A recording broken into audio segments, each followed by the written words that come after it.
welcome to the Buchanan Area Senior Center. We are so excited today. We have Lacy Pollock from the United Federal Credit Union. She is going to be speaking to us on how we can help ourselves to learn more about fraud prevention. And we will just feel free to ask questions. And if there's anything that you need, just let me know. Oh, I need to make the disclaimer, mask are on, always above the nose, below the chin. You know, if you need anything, just let me know. And Lacy, All right, thank you. To you. My name's Lacy Pollock.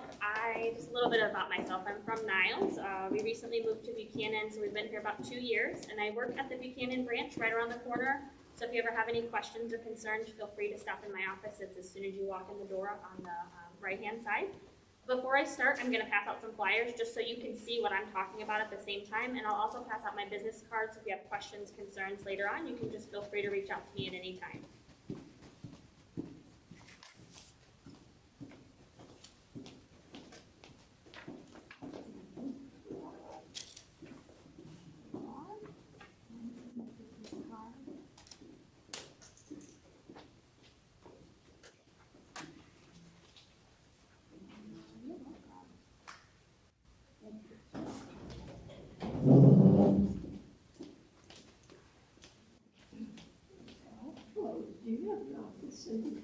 I do. I'm in that first office. I think I've waved to you before. Yeah, I don't recognize you. I know, and you can only see half of my face, so Right. it's hard. All right, I'll look for you. Okay, sounds good. All right. So I have worked at United for a little over a year, about a year and a half. I started in the call center. In the call center, we took a lot of, phone calls from members who thought they might have been a victim of suspected fraud. So I handled a lot of those over the phone, trying to figure out what had happened in the conversation that they had had with whatever stranger it was that was calling them or emailing them or sending them something in the mail. So I'm going to go over a couple different scenarios, things to just be cautious of, the things that I've come encounter with. So the first thing that I passed out to you, and we have another joiner, so I'm going to give this to you real quick. Here you go. You're welcome. So on the first page, this is just like an FBI fraud alert. It's just certain things to be careful when it comes to checks. You know, if you have someone who's requesting you to send them, to wire funds to them or to send them a copy of your check, you may even have someone calling you stating that you owe on your bill. And it may sound legitimate because, say that you actually have an account with that company. For instance, Semco Gas or the AEP Electric Company.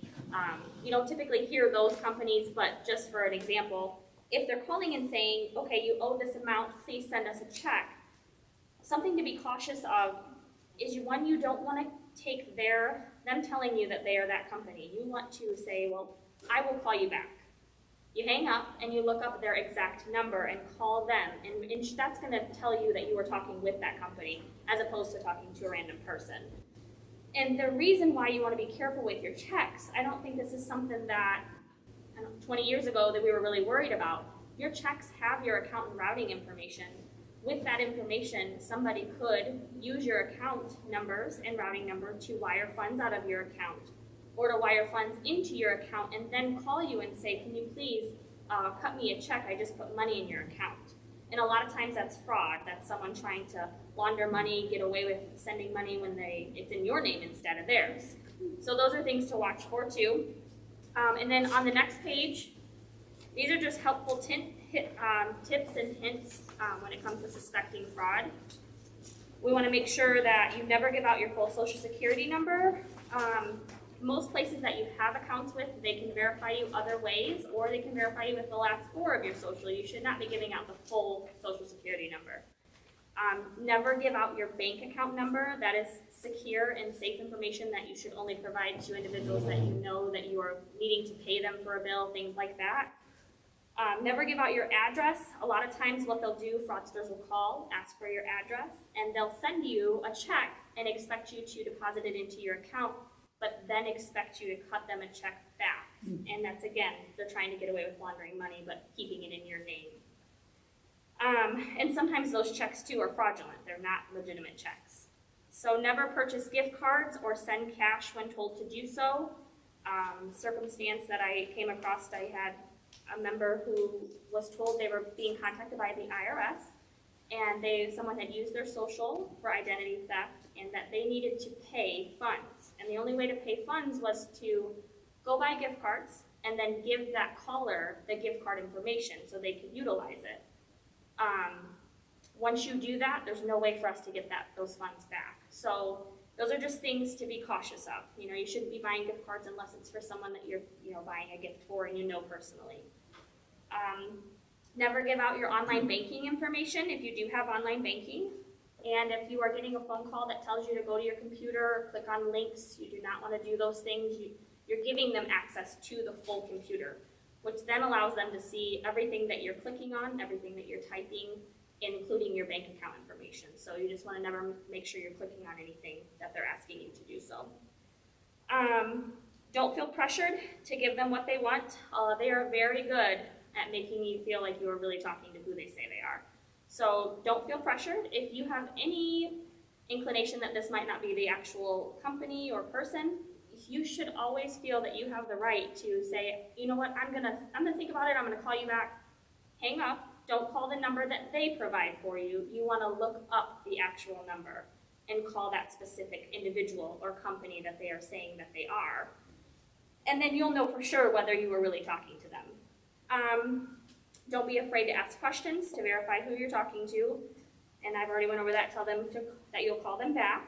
And then also another thing that I like to touch on, please never feel ashamed if you do give out any of that information or if that happens to you, because like I said, they are really good at pressuring you to do what it is that they want you to do. So if you can, if you have any doubt at all, call your financial institution, whether it be United or somewhere else, call them right away. There have been circumstances when I worked in the call center that I was able to lock accounts and save people's funds before the fraudster had even time to take them out. So just make sure that you call right away and explain everything that happened. We'll be happy to help you. And then if all else fails and you're unsure, you can always call your financial institution or your local law enforcement. And then I did also pass out my business card, so in the future, if you ever have any questions at all, my direct extension's on there. You are more than welcome to call me at any time. If I don't answer, because sometimes I have members in my office, you can call our main line, which is just the 982-1400 number, and then someone can help you right away. And also, I am at the Buchanan branch again, so feel free to stop in any time. And then if you have any questions, I'll be happy to answer them. Hopefully that wasn't too fast. Well, you see, I got a call from this guy, and when he was talking, I stopped him before he was saying that I had to send money or anything. Oh, I had won this money, and I said, let me tell you, I said, I think this is fraud. And he says, what? I said, I think this is fraud, because I said, I haven't entered a contest. My granddaughter, she said, if you haven't entered a contest, nobody's going to call you and tell you you won. Well, that's exactly what he was doing. Right. And I said, I need your name and phone number.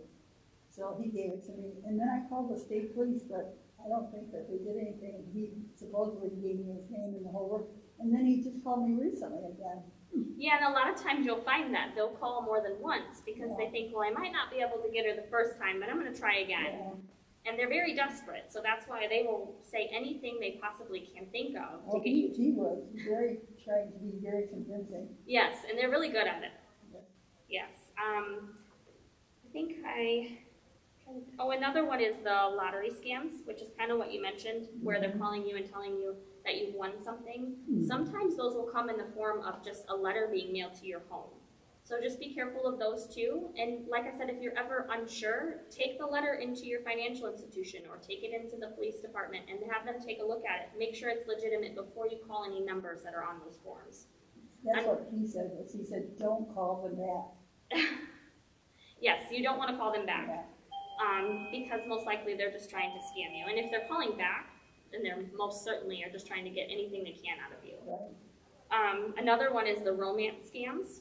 So it's more if you're not meeting someone in person, but meeting them online. If that is something that you do, you just want to be careful, especially if they come right off asking you to send them money or if they're trying to send you a check, like I said. That's very suspicious if someone's sending you a check but wants you to send money back. That doesn't make a whole lot of sense. And it's because they're trying to get away with something fraudulent. My daughter got involved in that. In fact, we talked to the FBI about it and something about they wanted her to be the mule for the people oh, that he was broke, and my daughter had met him online, Yes. and that, well, his mother passed away. And there were things, I said, Renee, ask him, you know, is it, Yeah. we're gonna have a funeral overseas and stuff like that, and, well, and where he worked, and so we went and checked it out, and there was, you know, the address he gave us wasn't even legitimate. Yes. So the next time she talked to him, she said, you know, I think you're feeding a bunch of lies and stuff. Oh, no, why are you thinking that? I think. Good so for much her. out there." Yeah, it's good that you looked into it and that she Yeah, looked and they into wanted it. to deposit money into her account. They needed her account. I said, but Renee, don't give anything like that. Right. I mean, if you're meeting someone, then that's great, but they Right. shouldn't need your financial information, like, Right. as soon as you start dating or talking, things like that, so. Right. It's just always something to be careful of, and it's really good that she was. Yes. Yeah. Does anybody else have any questions? No? All right. Well, that is all I have for you today. I don't have too much. If you ever have concerns, things come up, you get a phone call, you get something in the mail or email, feel free to reach out to me at any time. To the credit union, do they send out things to file income tax, or you have to do that online?